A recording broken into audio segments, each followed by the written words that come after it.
Welcome to the MS&Me Radio Network. The broadcast shows are for informational and entertainment purposes only. They are not designed to provide listeners with specific personal, medical, or counseling advice. Individuals with a medical issue should always consult their healthcare provider. MS&Me is not responsible for content of individual shows. The views expressed by show hosts or the guests are their own. Enjoy the show.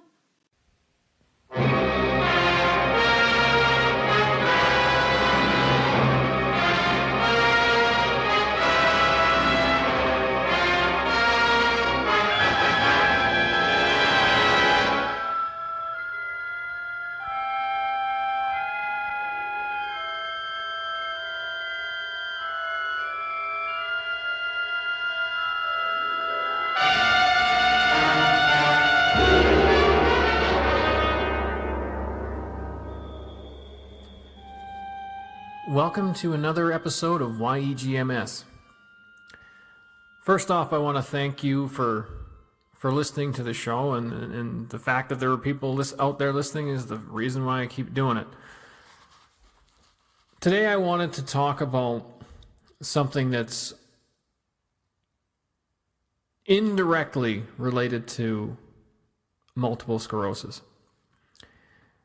I want to talk about calories and I want to talk about food. For many of you who have been diagnosed with multiple sclerosis, you deal with a lot of fatigue, spasticity, and that makes it, and mobility problems, and that makes it difficult to exercise regularly. So as a result, for many with MS, they struggle with their weight. Now, and the reason I want to talk about this is before I got diagnosed, and in my entire 42 years on this planet, I've struggled with weight. But I should also note that I've also always been very active. Either weightlifting, playing hockey, playing soccer, skiing, snowboarding, cross-country skiing, mountain biking, pick up basketball with friends, and numerous other activities that didn't just immediately come to my mind. And I can remember throughout most of my life, I often wondered, because I would look around at my friends, at my peer group, and I was always told, diet, diet, diet, diet, diet.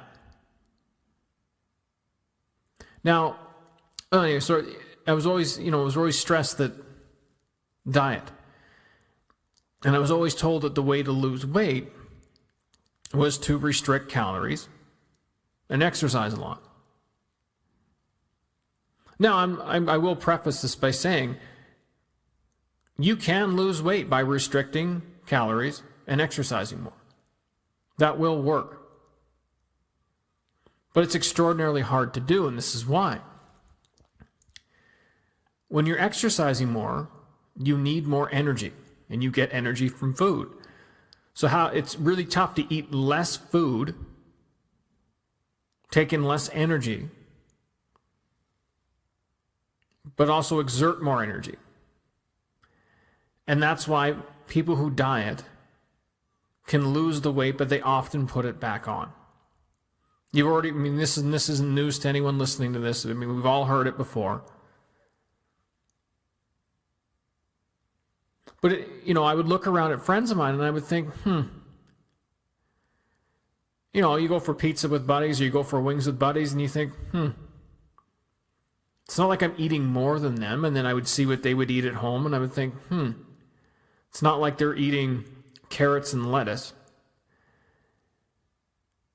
And I always wondered why is it that I was carrying more weight and they weren't. And this really, really, really came into focus for me in 2014 and 2015.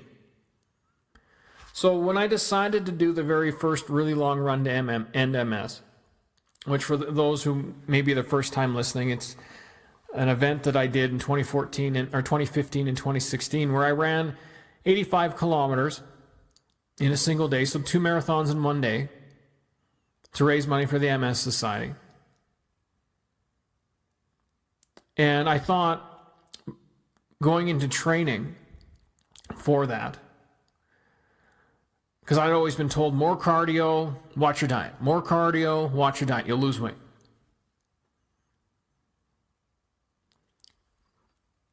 So the first really long run to NMS, I ran in the neighborhood of 1,800 kilometers in the 10 months preceding the run. In an average week for me, and how I know this is just from my watch that plugs into my computer and it just keeps a running tally of,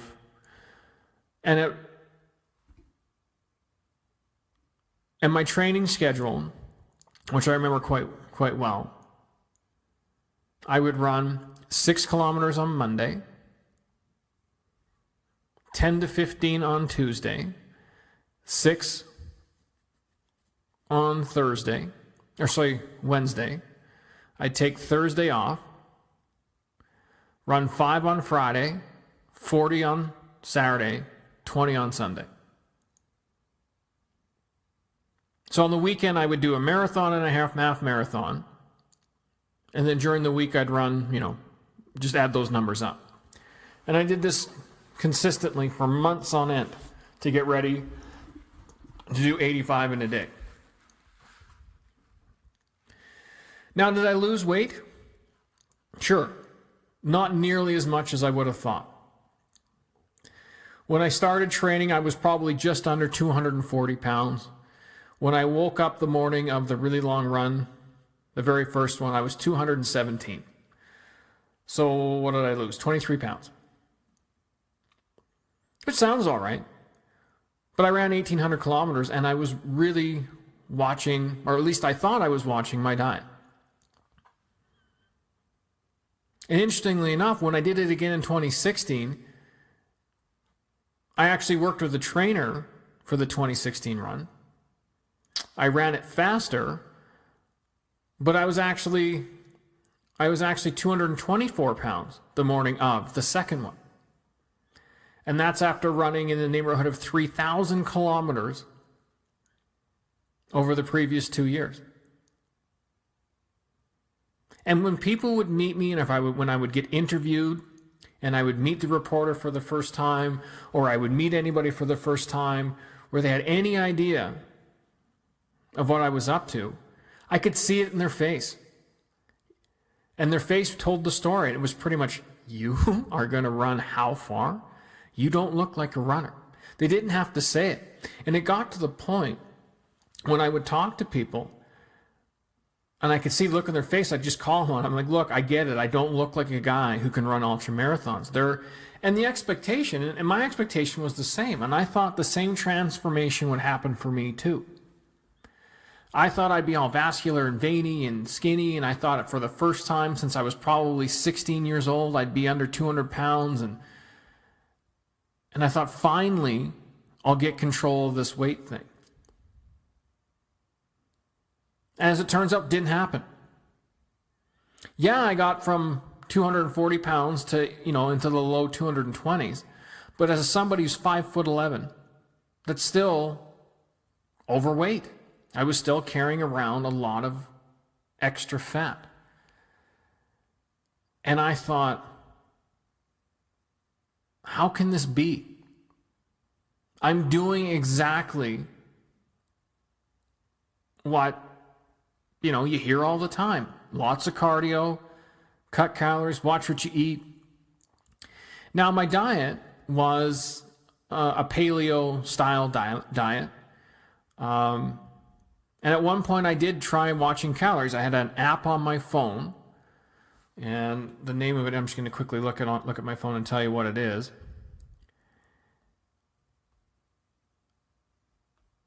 Oh, no, of course, now I can't find. Oh, My Net Diary. I had the Pro version, and I still have it because I had to buy it. I think it was $2 or $3, but My Net Diary Pro. And it's actually a really cool app. I've got no issues with the app, and it was really cool. And what it would do is through the camera on your cell phone, you could scan the barcode of any product you were about to eat. So whether it was pasta or, a salad dressing or mayonnaise, and if you didn't have even the barcodes, like, the things that wrap the twist ties that wrap the top of carrots, they'll have a barcode on them. You could scan that. And if the barcode didn't come up as, it wasn't in the database, you could just manually type in, okay, half a cup of boiled carrots or half a cup of white rice, and it would give you roughly the calorie count. And then you would input into the app what your current weight was, your current height, and then how much weight you wanted to lose and by when. And then it would give you how many calories you needed to consume in a day, and which you couldn't go over, to be able to lose that weight in that amount of time. And did it work? To a point, to a degree it worked. But impossible to stick to because you're hungry all the time. Like all the time you're hungry because you're not taking in what your body's expecting in terms of, calories or energy, however you want to put it. And the reason why I'm telling you this is not to pat myself on the back for doing the really long run or anything like that. It's just to illustrate the point I'm getting to. And what I've found, because obviously after doing all that running and all that training and running these ultra marathons and not having the expected transition in body composition that I was expecting, I thought, okay, so, and then, then you didn't, people who struggle with weight, and I'm one of them, many of us have default positions to explain away why we're carrying the extra fat. And I don't think that this is done for any other reason than, with some people who are overweight, it makes sense. Every time you see them, they've got a bottle of soda, like a Coca-Cola or a Pepsi. They eat really garbage food. They like eat a lot of fast food and processed food and chips and, whatever it is. And you go, okay, that makes sense that guy's heavy or that gal's heavy, right? It makes sense. But then there's other people that you meet that are active.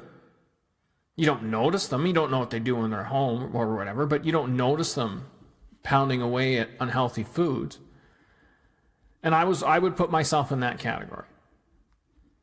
Now, were there times I ate unhealthily? Yeah. You don't get up to 240, 250, 260 pounds, because you're just eating broccoli, right? To be honest, alcohol was a problem. Junk food could be a problem. And at different points in my life, sedentary lifestyle could be a problem. But again, when I compare that to my immediate peer group, they would all be doing the same thing. So again, it comes back to my initial point when I started talking, is I was wondering, why do I carry the extra weight and that person doesn't? And back to what I was just about to say. So, people that carry extra weight, we all have default position as to why we're carrying extra weight.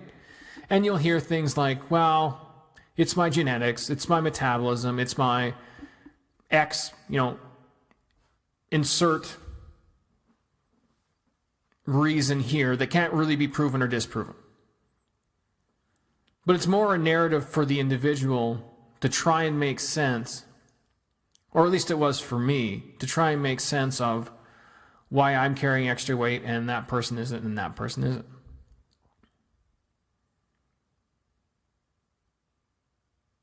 So that aside, since I got diagnosed with MS, I've been trying, and if regular listeners to this podcast will know, I've been trying to understand the disease, and I've been trying to understand what are things that I can do outside of what my neurologist sets out for me, whether it's meds and etc., to help myself be as healthy as I can be, and to minimize the risk that MS brings to my life. That's how the paleo diet came into play. Running came in from walking. I think I've told this story before, so I'm not going to tell in great detail again. But when I initially got diagnosed with MS back in 2007, I would have been about 260 pounds at the time. And my initial attack was pretty severe, and being cooped up in the house and basically in bed for 3 or 4 months. When I was able to start moving on my own again, I started walking. Just out of sheer boredom of being in the house. You can only watch Seinfeld so many times. You can only, listen, I just needed to get outside of the house. So I started going for walks, and then those walks slowly turned into runs. And when I mean slowly turned into runs, when I started running, I could run maybe 100 meters without being completely gassed. Now think about it. Usain Bolt, right? Fastest man on the planet, even though he's retired. I don't think anyone's beaten his record yet. I mean, he runs 100 meters in what? 9.6, 9.7, something like that, seconds. For me, 100 meters would be, I don't know how long it would take me. Certainly wasn't even in 20 seconds. I mean, it would probably be closer to a minute. And I would be completely out of breath. But anyway, those short runs turned into 5Ks, it turned into 10Ks, it turned into half marathons, which turned into the really long run to MS.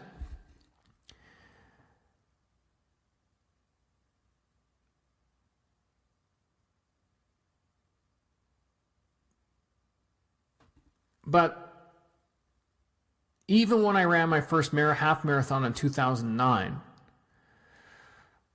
I was probably 225 to 230 that day. Which for me, coming from 260, losing 30 pounds, I felt pretty good. I finished the run. I finished the marathon. And I was feeling good just because I had accomplished something that after getting a diagnosis with MS, I never thought I'd be able to do. Because when you first get that diagnosis, you're not thinking about running marathons. You're just wondering if you're going to end up in a wheelchair. Am I going to have to walk with a cane? Am I still going to be able to work? Am I going to be able to get married? Am I going to be able to have kids? All those things. You're not thinking about running marathons, right? So I was just happy that I finished, and I finished in a reasonable time. I think it was 2 hours and 8 minutes, something like that.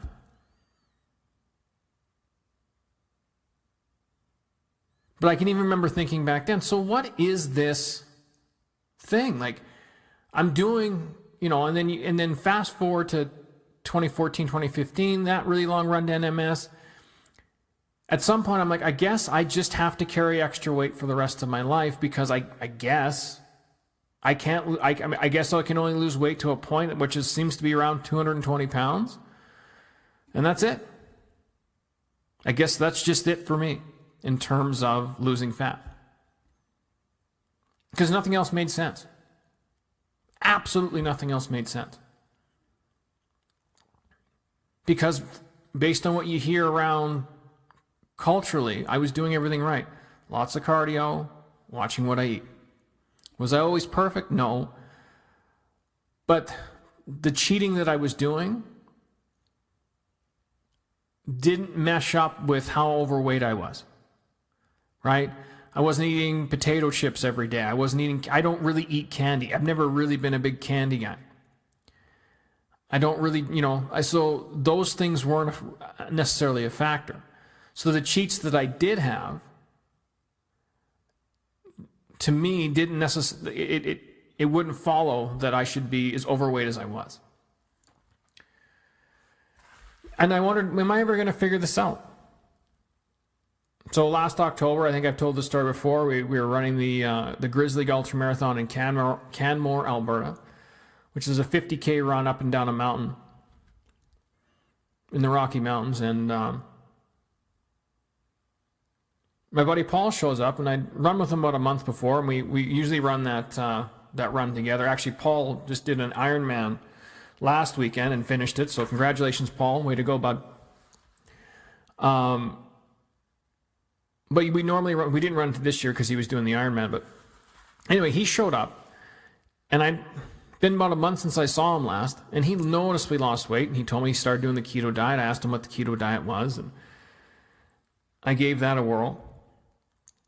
But when I started looking into the keto diet and what it was, and I'm not suggesting any of you listening go on the keto diet, I'm just taking you through so you can understand my thought process.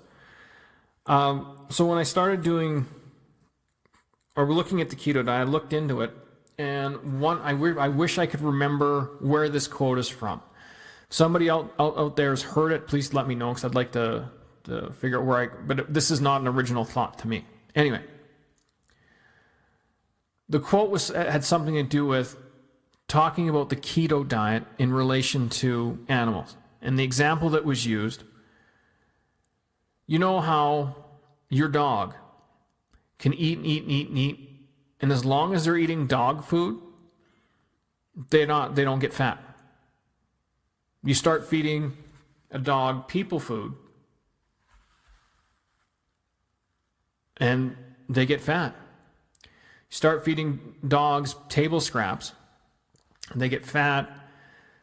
Then they start having, then they can start having human-like health problems. And for whatever reason, that really stuck with me. And I thought, So if a dog just eats dogs food that's intended for dogs, their weight is self-regulated. I mean, dogs don't count calories. They don't sit there and go, I should probably only have half a dish of dry food and maybe just a little bit of wet food today. I really want to cut back. That's not what dogs do. They just eat. And when they're full, they stop eating. And their weight's regulated. The only time we see problems with dogs, again, is because if they're eating people food, they gain weight. So that was a bit of an aha moment. But, it didn't answer all the questions. So I started with the keto diet, and for those who aren't familiar, you can look at it yourself. It's keto. And effectively, what you're doing or you're attempting to do is, and this is so counterintuitive, so if you haven't heard of it, looking into it yourself, but you're trying to take most of your energy from fat rather than carbohydrates. And and a lot of people out there will immediately, they go, oh, what do you, fat? Like, you're not supposed to eat fat, heart attacks, this, that, and the other. And it's counterintuitive. I'm not recommending the keto diet. I have to really, really strongly emphasize that. Looking into it yourself, and if it's something you want to try and that you feel comfortable with, that's a choice you need to make. Anyway, so I started on it, and it was tough at first because, you're cooking vegetables with lard. You're keeping the bacon grease. You're, like all the stuff that you were never supposed to do, you're doing. And all of a sudden, the pounds just started melting away. So I started that last November-ish, and it's almost a year now. When I started on it, I was pushing 230 pounds. As of recording this today, I am about 195. So I've lost in the neighborhood of 30 pounds on top of the weight that I lost from running. But the amazing thing is I haven't been running nearly as much. Even though I'm training for another really long run to end MS this coming May of 2019, I'm not even running anywhere close to as much. Yet I'm losing more weight. So as an aside, years ago I had bought some clothes that were like they were goals for me. One day I'm going to fit into that pair of pants. One day I'm going to be able to wear that sweater. And one day I'm going to be able to wear that shirt. It's 10 years ago, more than 10 years ago. It was about 11 years ago. I bought them bought those articles of clothing just before I bought my wife. Just before I met my wife, not bought. And I remember this, I figured by the time I run the very first, I remember back in 2014, I thought when I run this really long run, I'll be able to wear those clothes. Wasn't able to. I wore one of the shirts yesterday and I'm wearing the jeans right now, and they're comfortable. So when the weight started coming off, I started thinking, is it possible that everything I thought I knew and everything I heard about diet was a bunch of nonsense? Hence the reason for this episode. So what is a calorie? And there's growing research now.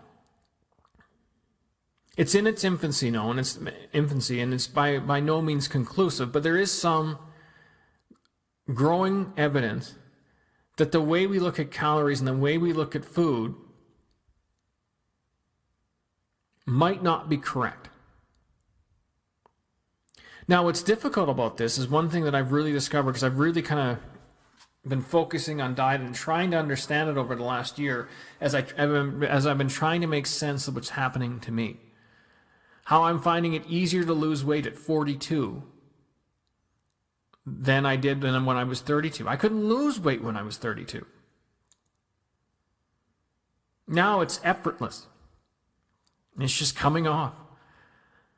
And I see people now and they don't recognize me. Or I get that look like, I think that's him. And I'll walk up, yeah, it's me. No, the funny thing is I don't see it. It's weird because when you're you and you see yourself in the mirror every day, I mean, I don't know that I don't think I look any different. But objectively, I must, because I mean, the comments that get made to me.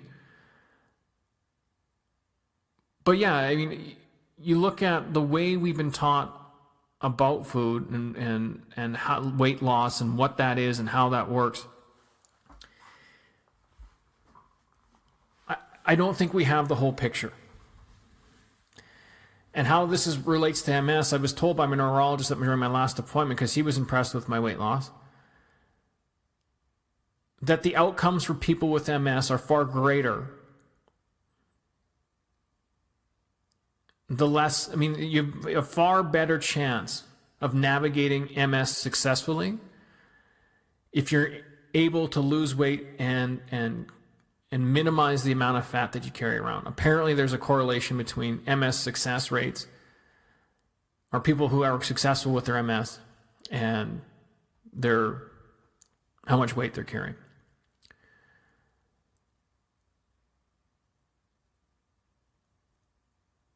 But here's what I've learned. Here's what I think I've learned over the past year looking at this stuff.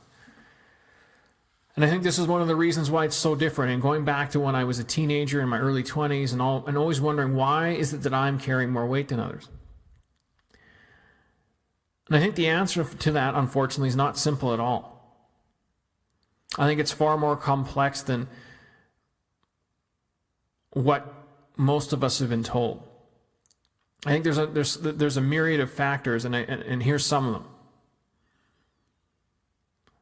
The microbiome of your gut plays a role in how you process food and nutrients.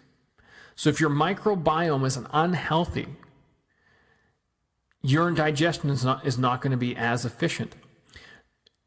And on top of that, the way the food is broken down, if your microbiome isn't what it should be, it's possible that you're not getting the nutrients from the food that you're eating, or you're getting a minimal amount. And it's my belief, now this is no way factual, this is just my belief, is the more research they do on the microbiome, I think we're going to learn in the coming years how incredibly important it is. Now, some quick tips about the microbiome of your gut. You can help, probiotics you've probably already heard of. You've probably seen commercials for them. Well, you don't need to take pills. You can get yourself some sauerkraut, not vinegar based. It can't be the sauerkraut that's made that's made with vinegar. The ingredient list should be water, cabbage, salt, if you look at the package. That naturally ferments, so it has natural bacteria which can help replenish the microbiome of the gut. You can also get pickles that aren't made with vinegar, that are made with salt, if that's more your thing. You can also drink something like kombucha. Kombucha is a fermented tea that now, amazingly enough, is it's easy enough to make at home, but you can also find it in the grocery store. Kimchi is another one. So, I mean, there's a lot of fermented foods out there that you could sort of add to your diet to help to promote good gut health. Another thing to promote good gut health, you got to eat fibrous stuff, the really good fibrous stuff that good gut bacteria likes to feed on. Now, I don't want to go too deep into the microbiome, but just make a note of it. You can go onto your search engine and snoop around and find other fermented foods that you can eat. So there's the microbiome. There's your genetics. There's your activity levels.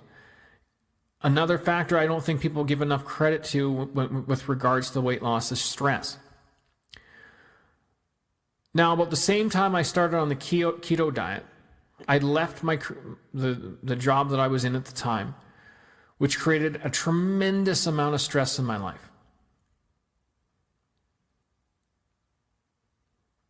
And now we're, almost 11 months later since I've left that job. My stress levels are low. As far as work, my new job is a far better fit. So that's a factor. So your stress level, I believe, is a factor. Exercise, I already mentioned. Microbiome, I've already mentioned. And another big factor is what you eat. But I have to put an asterisk here. Because of factors like your microbiome, your genetics, stress levels, how active you are, the food that works for me may not work for you. So I can tell you what I'm eating, and you can try and do the exact same thing, and you may not have anywhere near the same result. For example, let's say that between my genetics, my activity levels, and all that other stuff allows me to process certain proteins and fats in a way that's beneficial to me, that it may not be for you. But this comes back to the whole point of this episode. And that was a really, really long way to introduce it, but I needed to get a bunch of things in so you understand where I'm coming from. So what is a calorie? And you always hear that. Cut your calories, cut calories. Don't eat as much. Okay. Why? Think back to what I said about the dog. If a dog is eating dog food, like good, healthy dog food, dog doesn't get fat. Dog doesn't count calories.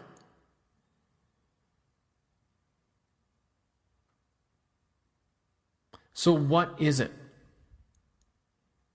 What is this calorie thing? And I mentioned before, now there's starting to be some research and a growing body of research that is starting to call this into question.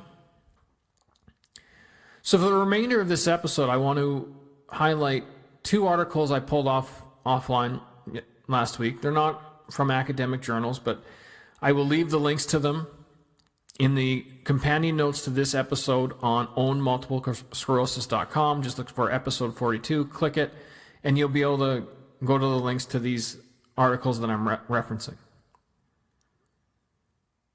Now, the first one was an article titled, "Are All Calories Created Equal?" And it was from NBCnews.com. And let me read you a quote from that article. It's nice to think that food is a level playing field, that there's just food, neither good nor bad. But you don't even have to scratch far below the surface to see that the science suggests otherwise. A strong case can be made that certain foods promote weight gain and increase the risk of a wide variety of health problems ranging from allergies to heart disease and certain types of cancers, while other foods diminish these risks.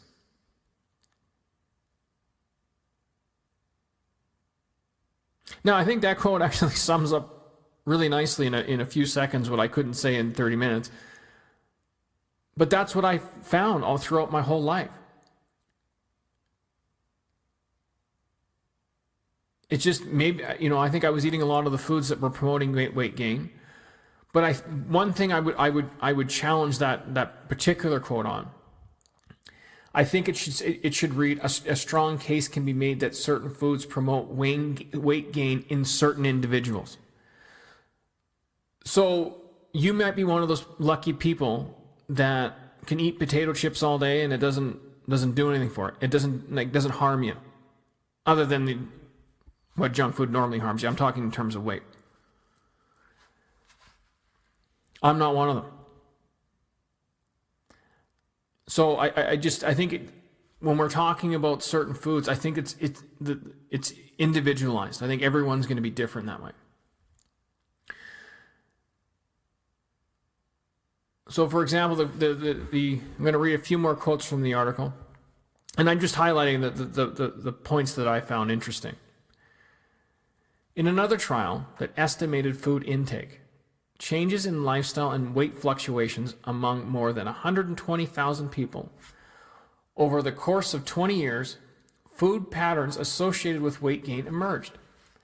People whose diets included more servings of potato chips, potatoes, sweetened drinks, and red and processed meats gained the most weight, an average of about 17 pounds over the course of the study. In other words, these foods seem to drive weight gain. On the other hand, some foods, including fruits, veggies, nuts, whole grains, and yogurt, protected against weight gain. Now that quote I find interesting because now my current diet is still paleo. I'm mostly keto, but I find that keto, I still need carbohydrates from the amount that I'm running. The problem with the keto diet for me is that when you really burn your muscles, you burn all the glycogen out of them. And the ketogenic diet doesn't do a great job of replacing that glycogen where carbohydrates do. So a couple times a week I do have carbs just to make sure I'm getting enough glycogen back into my muscles. But what I found interesting about that last quote is once I switched to keto, I rarely eat fruit because of the sugar content, but I do eat a lot of vegetables, specifically cabbage, spinach, kale, a lot of greens. I do eat a lot of nuts. I don't eat any whole grains because I don't eat any. I'm completely gluten-free, and I don't eat yogurt because I don't eat dairy. But I do eat a lot of veggies and nuts, like almost every meal. So I found that interesting. Here's another quote from the article. Low-fat or low-carb diet. At the end of the study, neither diet proved more successful. Dieters lost similar amounts of weight on both, but different weight loss advice materialized. Both groups were instructed to up their veggie intake, cut down on added sugars, refined flours and trans fats, and select minimally processed whole foods whenever possible. Rather than focusing on specific calorie targets, dieters were given advice on selecting quality foods, and with this advice, both groups lost a substantial amount of weight. Again, I find this interesting because since last November, and when I've had the most dramatic weight loss I've had ever, I don't eat any refined sugar. All my sugar is either from honey or maple syrup, mostly honey. I never have pop, or I never have I don't even drink fruit juice.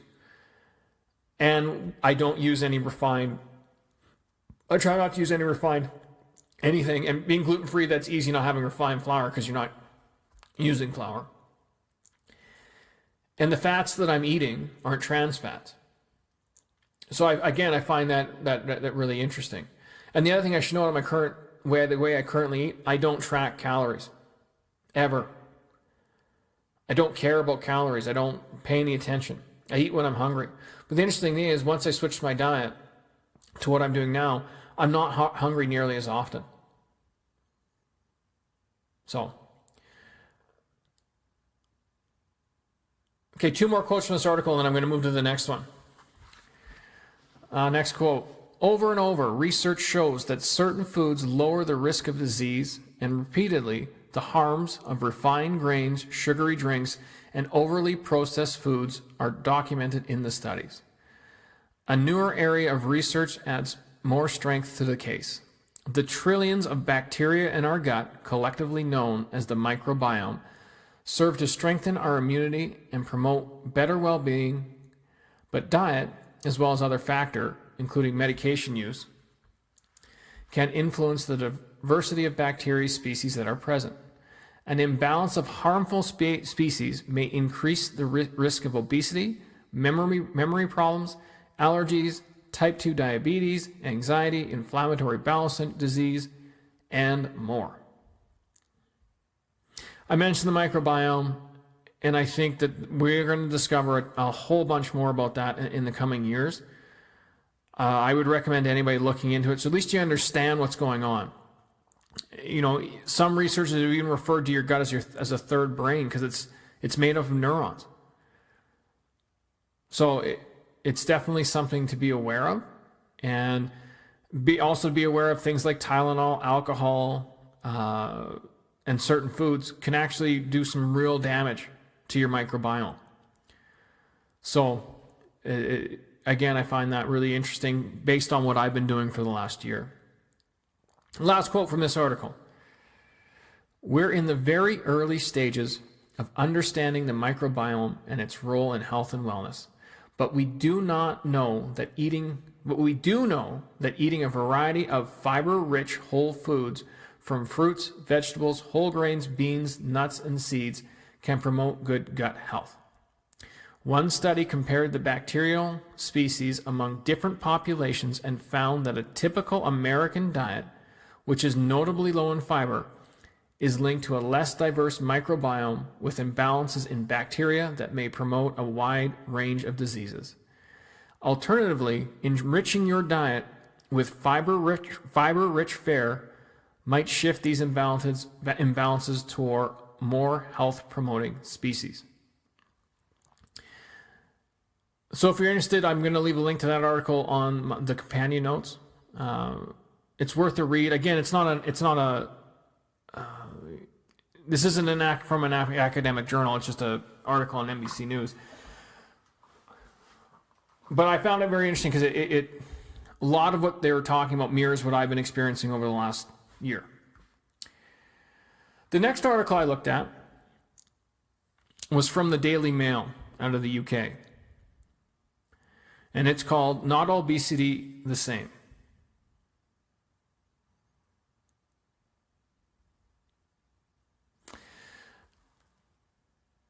I'm going to read a few quotes and then I'll comment on them just like I did before. So here's the first quote. My own work, meaning the author, and that of my collaborators here in the UK, shows that obesity is more than just some more fat under the skin. It is a true modification of our metabolism. And again,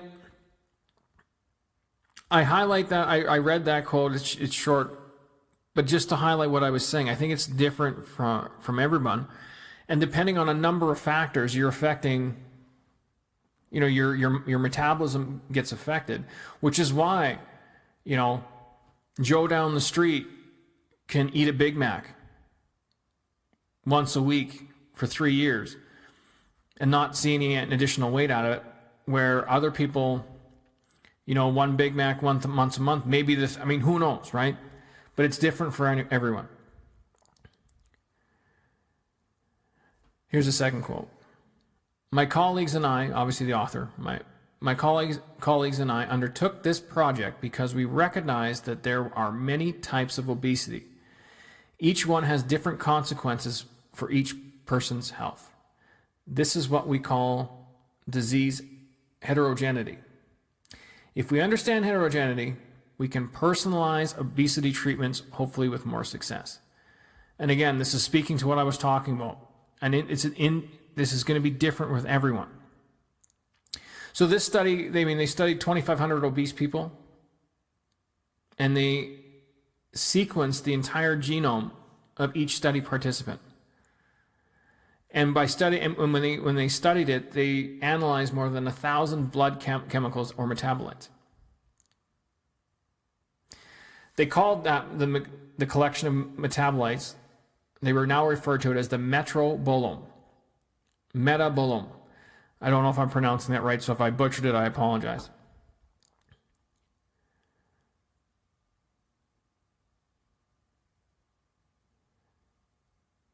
So what they found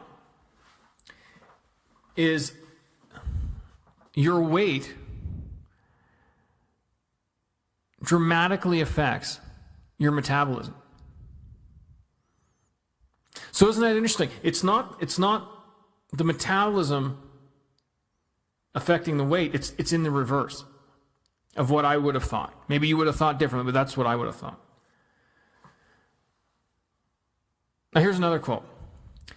A second and fundamental observation was that the metabolic alterations carried more health consequences than the mere physical aspect. Some of the participants had what we labeled as an obese metabolome, despite having normal weight. So even though they had a normal weight, these 1,000 chemicals and 1,000 metabolites that they were measuring in these people's blood, there were profiles that were more correlated to somebody being overweight. But just because but you could still be somebody with a regular weight, but you would have that metabolome profile of somebody who was overweight.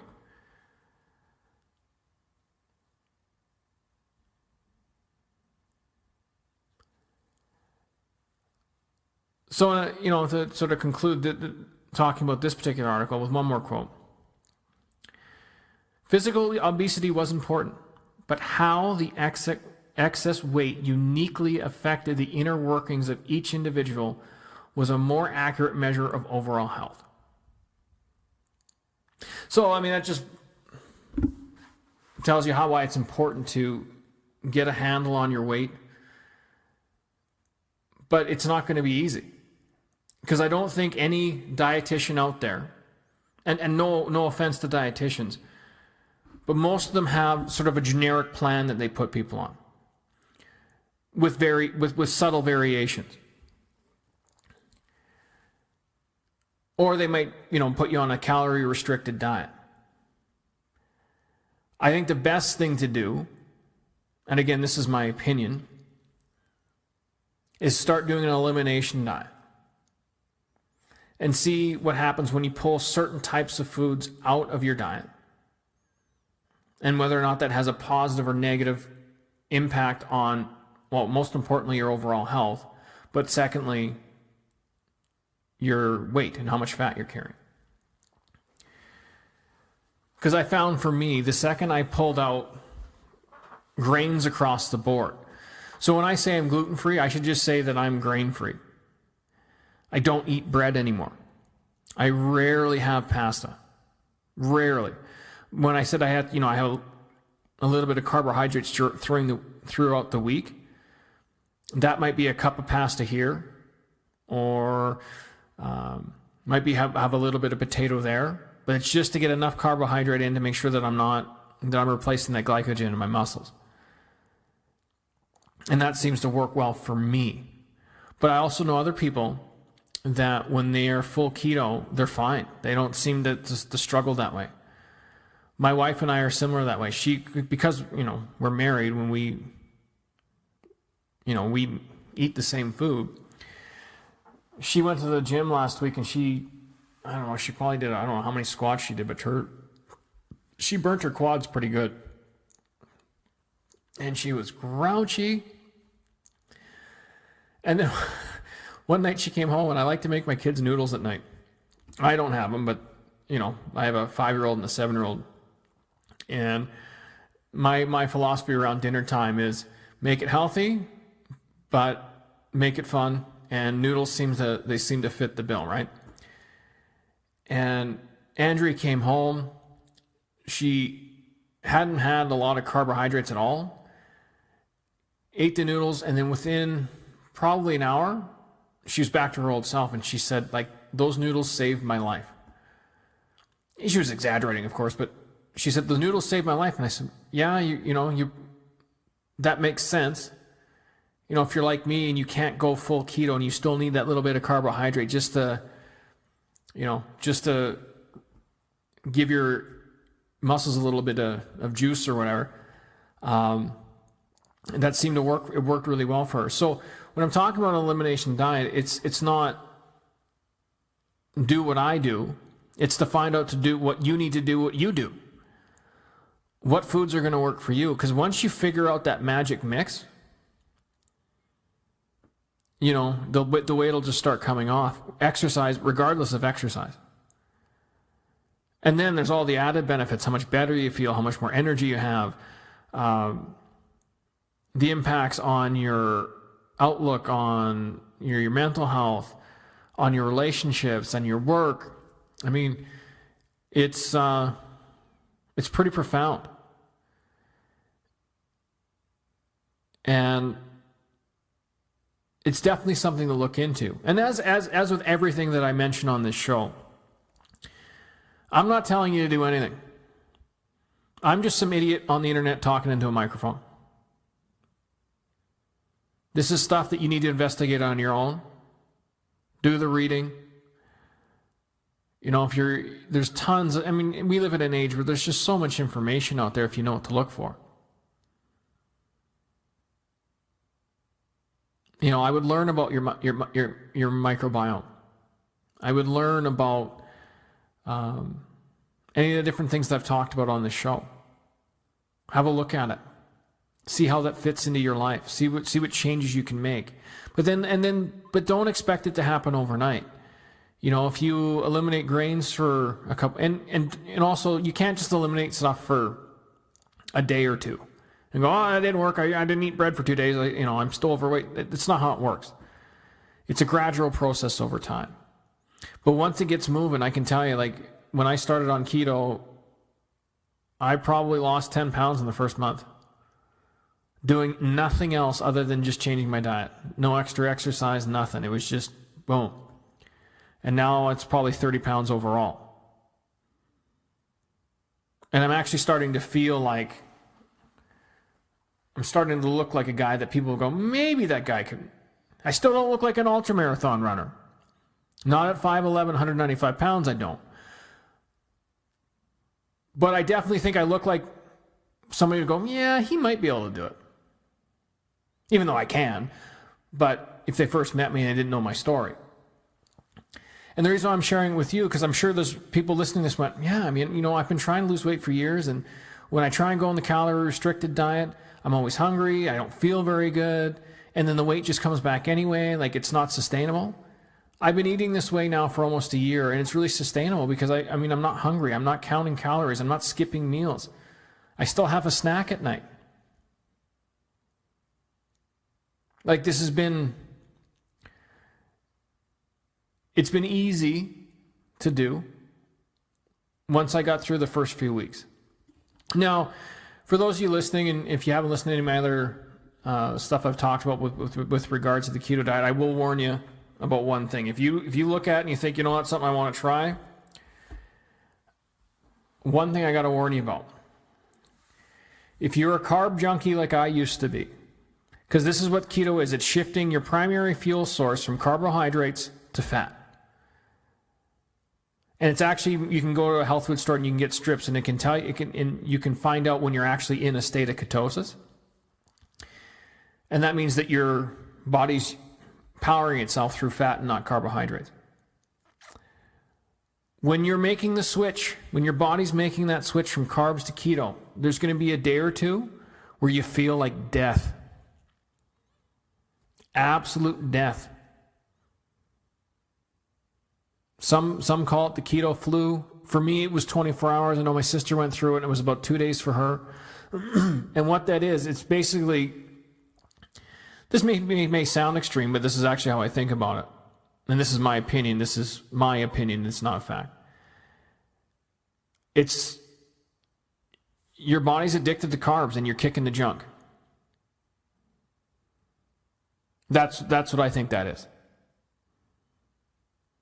So if you look at keto, and know that if you do feel like death for a day or two, it's working. It only happens that one time. It's not like that keeps happening. And once you're adapted, you're fine. You're off to the races. But do be aware that if you're doing it right, that likely will happen, and you should be aware of it.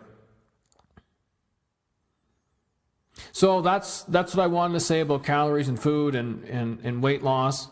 I hope you find that helpful. As I mentioned, all the links to these 2 articles will be on the companion notes on ownmultiplesclerosis.com. In closing, I want to let everybody know that the YEG MS podcast is now available on SoundCloud, Stitcher Radio, iTunes, Tuned In Radio, Google Podcasts, Spotify. So, and it's also on YouTube as well. So if you, depending on how you like to consume your media, I think I got them all covered now. If you're a Spotify user, you can find it there. You're an iTunes person, you can find it there. Obviously, if you're an Android user and you don't like Stitcher Radio, now you can find it on Google Podcasts. So, I mean, it's everywhere. It's like American Express, right? It's everywhere where you want to be, right?